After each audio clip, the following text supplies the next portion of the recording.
Olá, boa noite. Veja os destaques do Brasil TV desta sexta-feira, 3 de junho. Os bombeiros encontram a última vítima dos deslizamentos causados pela chuva em Pernambuco. A polícia divulga o laudo da reconstituição do acidente que matou uma menina no Sambódromo do Rio. Um touro foge de um rodeio, invade as ruas e provoca pânico em Angra dos Reis, na Costa Verde Fluminense. E ainda, olha só que confusão. Uma mulher descobre que existe outra com o mesmo nome dela e que os números de documentos das duas estão misturados. 2 RGs no nosso cadastro, 2 CPFs, nós estamos sendo 2 pessoas em uma só. E a gente mostra também que os animais de rua estão recebendo tratamento e casinhas feitas de caixa d'água para se abrigar do frio em Minas Gerais. Agora, no Brasil TV.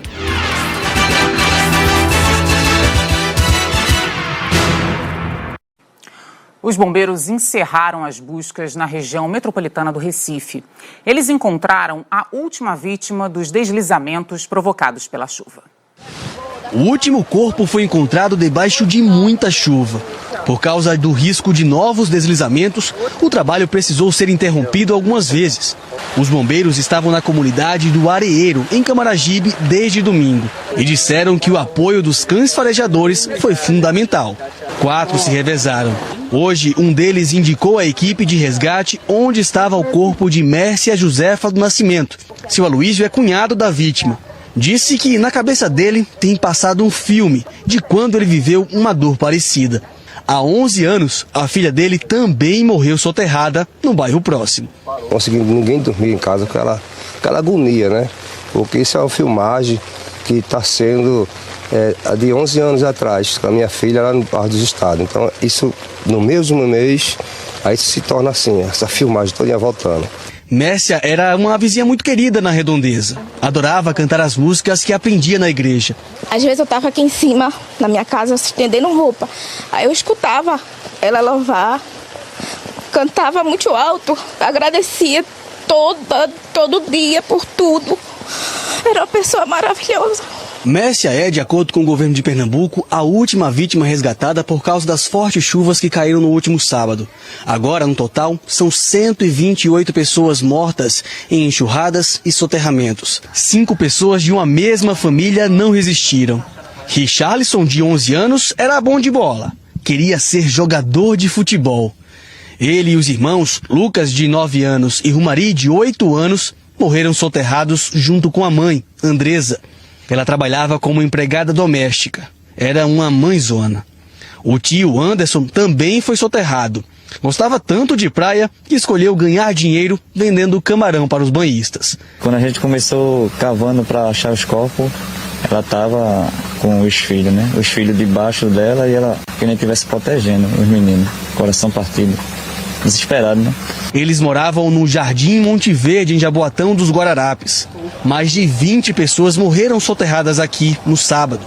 Desde então, a vida de seu Antônio está revirada. Nesse mesmo deslizamento, ele perdeu a esposa, Francisca, e os 2 filhos adolescentes, Ailton, de 17 anos, e Fábio, de 15. Restou nada, nem foto da família. Eu estou dormindo ali na casa de um colega meu. Ela estão aqui me ajudando. Ou por canto ou para outra, só sei quem está me ajudando por aqui, eu estou aqui. E uma cena chamou a atenção hoje de manhã, na região da Pampulha, em Belo Horizonte. Um homem passou a madrugada dormindo em um carro batido logo depois do acidente. Vizinhança do bairro Urca, na Pampulha, ficou intrigada. Amanheceu e na porta de casa tinha essa cena. Um carro batido na contramão, a mureta que cerca o córrego Sarandi destruída e lá dentro do carro, um homem dormindo. Seu José estava tranquilo ontem com a família em casa e ouviu quase meia-noite a batida. Pelo barulho, eu achei que tinha caído dentro do córrego, mas não foi, você viu o estrago que fez lá. Aí eu saí aqui de cima, que eu moro aqui, né? E ele me relatou que realmente ele descuidou, foi lá dentro, né? Pediu para chamar um reboque na hora, não consegui chamar, que era tarde, né? Diego estava com alguns machucados leves e no banco do passageiro. Ele negou que na hora do acidente estava dirigindo. Tava no carona.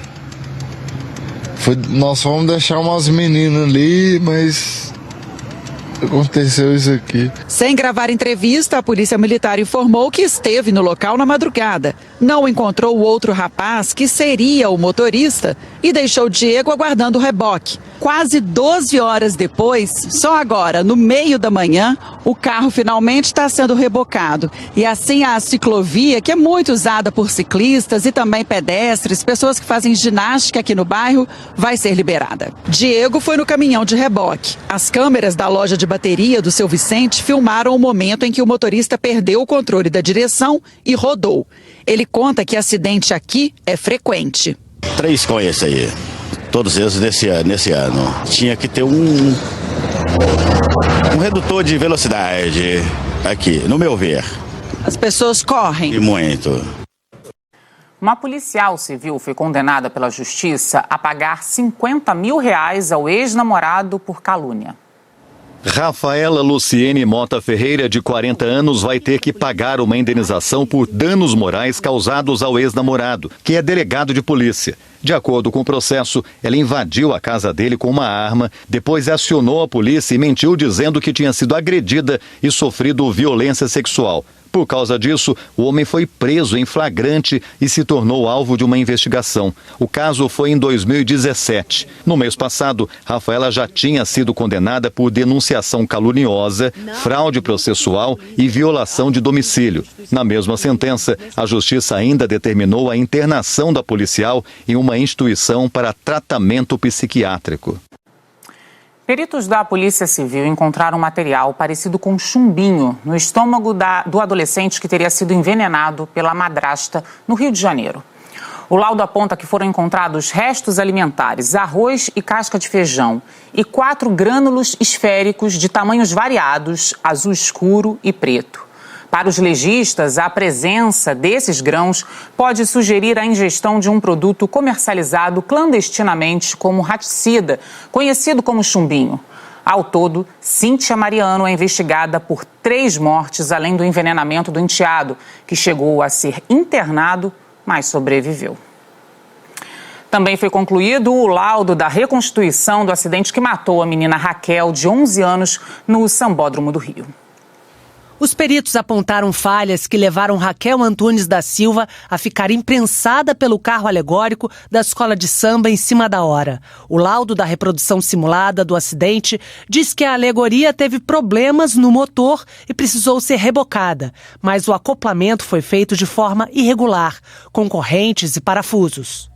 No lado direito do caminhão havia pouca luz na rua. O poste onde a alegoria resvalou foi erguido sem respeitar as normas vigentes e não devia estar lá. Além disso, não estava iluminado.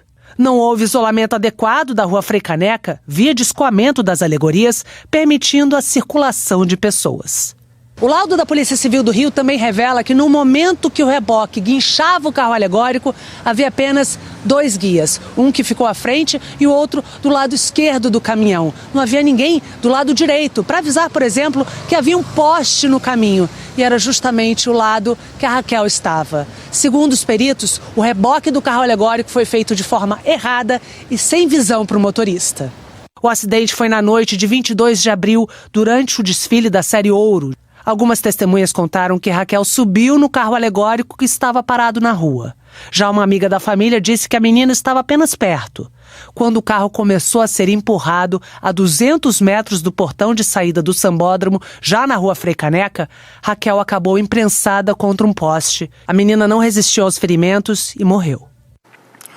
O calendário da 4ª dose da vacina contra a Covid avançou na cidade do Rio de Janeiro. Hoje começou a aplicação do 2º reforço para pessoas acima de 50 anos.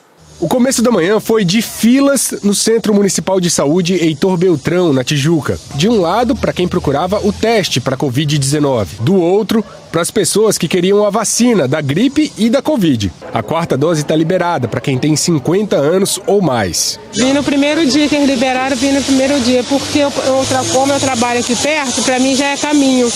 Entendeu? Aí eu aproveitei. Saí do plantão, já vim logo tomar, já me auto-imunizar. porque, assim, pra gente ter mais consciência, né, da vacinação, de estar se cuidando.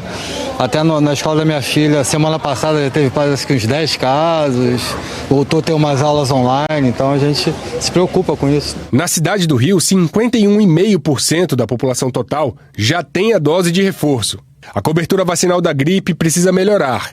Entre os idosos está em 53%, crianças 31%, gestantes 22% e mulheres no pós-parto 16%. O sábado vai ser o dia D para vacinação no estado, com foco nas vacinas da gripe, Covid e sarampo. Outras vacinas também vão ser aplicadas em crianças e adolescentes que estiverem com a caderneta atrasada. A taxa de positividade para testes de Covid-19 na cidade está em 21%. Por isso, a Prefeitura voltou a recomendar o uso de máscaras para idosos, estudantes e pessoas com comorbidades. Quando a gente fala de pessoas que têm algum tipo de comorbidade, que têm mais idade, é óbvio que é mais adequado que essas pessoas se protejam mais. Então, nós não vamos aqui hoje impor nenhum tipo de obrigação de uso de máscaras, mas nós vamos sugerir, sim, que as pessoas que têm essa situação, essa circunstância especial, que, se possível, utilizem máscaras. Temos visto em muitas unidades de ensino, não só da rede privada, mas também como da rede pública, alguns surtos surgindo. Recomendamos aos responsáveis que, se possível, mandem suas crianças para as escolas utilizando máscaras. Espero que todos sigam o meu exemplo de virem tomar vacina, de não terem medo de tomar, que é melhor você tomar e ficar um pouquinho resfriado ou ter uma Covid mais fraca do que você ficar entubado. No Distrito Federal, a Secretaria de Saúde voltou a recomendar o uso de máscaras em ambientes fechados e aglomerados por causa do aumento do número de casos de Covid-19. A repórter Luísa Doyle tem as informações. Essa recomendação vem no momento de alta de casos de Covid aqui no Distrito Federal. Entre segunda e quinta-feira foram 9.990 novos casos, mais de 2.000 por dia. A gente estava antes ali perto dos 100 novos casos, 90, 100 e poucos. Teve essa explosão agora. A nossa média móvel de casos está em 350%. As mortes não têm acompanhado esse ritmo ainda bem. A gente teve 2 mortes registradas entre segunda e quinta-feira essa semana. Média móvel de mortes está em 0.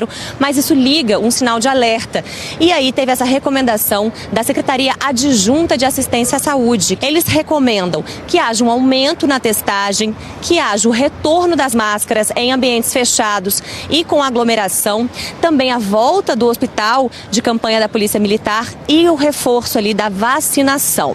O governador Ibanez Rocha disse que, por enquanto, não vai voltar com a obrigatoriedade de máscaras em ambientes fechados, que avalia vários fatores, como as internações e as mortes. Especialistas dizem que as máscaras são uma proteção importante, principalmente em ambientes fechados e aglomerados, mas por enquanto, então, é uma recomendação dessa área técnica da Secretaria de Saúde. O governo federal prorrogou até o próximo dia 24 a campanha de vacinação contra a gripe e o sarampo. É que a vacinação do público-alvo ainda está baixa. Em Belo Horizonte, apenas 40% procuraram os postos. Tem gente que não está no grupo prioritário, mas está contando os minutos para ficar protegido contra a influenza. Eu já tomei ela aqui umas vezes aqui na UFMG, mas tem muitos anos, deve ter uns 15 anos por aí. Mas assim, eu já vou tomar de novo, é muito importante. Por enquanto, quem não está no público-alvo precisa ter uma dose de paciência. O Ministério da Saúde decidiu dar mais uma chance para os grupos prioritários aparecerem para tomar a vacina contra a gripe. A campanha terminaria hoje, mas foi estendida até 24 de junho. Só depois dessa data, os municípios vão poder oferecer a vacina a toda a população. Em BH, tem ponto de vacinação onde dá para receber o imunizante sem sair do carro, como este na UFMG. Acabou que a correria, né, do dia a dia, eu não consegui vir antes. Foi quase a última, mas não iria ficar sem a vacina. Você vai ver agora uma história mirabolante que está virando pelo avesso a vida de uma brasileira. Ela tem o mesmo nome de outra pessoa e dados de cada uma delas ficaram misturados em diferentes documentos. A novela, na verdade, começou em 2014, quando eu fui atrás de um curso no CRAS. E eu chegando lá, o atendente falou: Luciana, você recebe Bolsa Família e você já recebeu o auxílio maternidade. Eu falei: não tenho filhos. Seu endereço aqui tá que você mora na Paraíba. Eu, como que eu moro na Paraíba? Ela achou que os dados dela estivessem sendo usados em algum tipo de golpe. Foi à delegacia registrar a ocorrência e lá foi orientada a procurar a Receita Federal. E descobriu que tem uma xará. E o nome não é a única coisa que elas têm em comum. Na época, ela conseguiu o desmembramento do CPF, que até então era o mesmo para as duas. O meu foi tirado primeiro, então ela teve que mudar. Parecia o fim da história. Eu fui atrás de emprego, consegui emprego, já estava no mesmo dia que eu já estava assinando o contrato para trabalhar. Na mesma hora o rapaz me chama e fala: Luciana, a gente não vai poder te contratar. Eu falei: por quê? Porque deu divergência no seu CPF no INSS. Aí a Luciana decidiu acessar o cadastro dela no INSS. PIS, endereço, inclusive está com 2 RGs no nosso cadastro, 2 CPFs, nós estamos sendo 2 pessoas em uma só. Bom, a gente está aqui com a certidão de nascimento da Luciana e o cadastro dela no INSS que ela abriu com o CPF dela. Então, o nome dela e da mãe são os mesmos da certidão. Agora, olha o nome do pai que aparece aqui no cadastro do INSS. Sebastião Severino de Oliveira. Só que, na certidão, o nome do pai dela é José Januário de Oliveira Neto. Outra coisa, no cadastro do INSS, a cidade de nascimento da nossa Luciana aparece como sendo São José do Sabugi, na Paraíba. Mas olha só, a certidão diz que a Luciana nasceu no antigo Hospital Regional da Asa Sul, hoje HMIB, aqui em Brasília. Pelo site, ela fez uma nova solicitação, 8 anos depois de descobrir a xará, para que o INSS, enfim, corrigisse as informações. Ela anexou todos os documentos de novo, chegou até a desenhar o que estava errado, mas toda vez que ela liga no 135, o número do INSS, para saber se o problema já foi resolvido. No momento em sistema, ele está sob análise. Em análise, há quase 3 meses. Isso, minha vida está parada.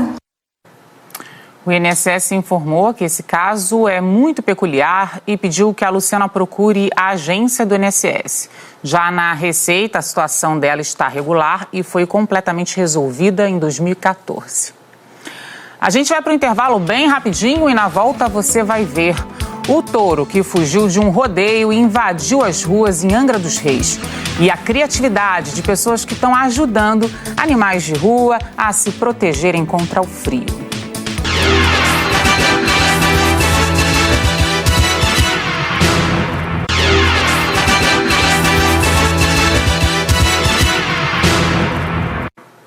A partir de hoje, os trabalhadores com fundo de garantia têm 6 dias para decidir se querem investir parte do saldo do FGTS em ações da Eletrobras, empresa estatal que está sendo privatizada. Para quem tem interesse, a jornalista de economia, Mônica Carvalho, explica como fazer. Vamos ver. Você vai usar o aplicativo do FGTS. Por esse aplicativo você vai saber quanto está lá de saldo no fundo, quanto você poderia investir em ações da Eletrobras e depois, caso você queira, você vai autorizar um banco ou uma corretora a fazer esse investimento para você. Isso tem que ser feito entre os dias 3 e 8 de junho, pouco tempo. No mínimo R$200 e no máximo a metade do saldo do seu fundo de garantia. Você vai ter que deixar lá por pelo menos 1 ano, sem mexer, sem voltar para a conta do FGTS.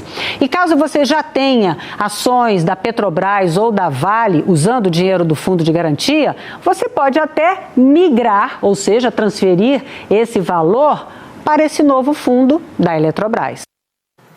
No Distrito Federal, muita gente está deixando de resgatar dinheiro do programa Nota Legal. Quando a pessoa faz compras e fornece o CPF, ganha o direito de participar de sorteios de prêmios. Mas milhares de sortudos ainda não pegaram o dinheiro.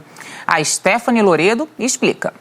Mais de 4 mil pessoas ainda não resgataram os prêmios do último sorteio do ano passado e está quase rolando um novo sorteio agora no meio do ano e mesmo assim essas pessoas ainda não resgataram. Só para vocês terem uma noção, a gente preparou uma arte com as informações da Secretaria de Economia de quem ainda não resgatou o prêmio. No último sorteio foram mais de 12 mil pessoas sorteadas e 3 milhões de reais em prêmios para essas pessoas aproveitarem bastante.